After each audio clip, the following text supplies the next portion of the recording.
لعبة تاني، وادي محمد ابراهيم اللي عمل الشغل الكبير فيها، مر من كريم مسعد وعمل العرضية، وجعفر موجود على طول يحط رجله ويسجل اول الاهداف ويحافظ على صدارته للهدافين. خارج جعفر يعني كان خلاص الكرة دي واقف عبد الله السيسي بقاله حوالي دقيقة ونص قبل الكرة دي ما تتلعب، لكن جعفر يعني محظوظ جدا ان محمد ابراهيم يعمل له الكرة في التوقيت ده عشان يدخل ويسجل هدف قبل خروجه من اللقاء.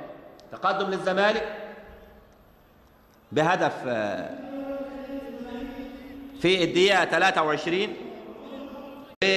متمسكين بيها. لعب المنتخب الشباب للمنتخب الأولمبي، لو أن محمد إبراهيم ما شاركش في الألعاب الأولمبية الأخيرة، ما كانش موجود مع المنتخب الأولمبي، لكن عمر جابر كان موجود. أدي الهدف مرة واثنين وثلاثة، ردت الكورة على طول من خط ظهر فريق الإسماعيلي، استلم كده وسند وبص رفع كده وعلى طول وسد التسديده قويه راحت على يمين محمد صبحي وسجل الهدف الثاني.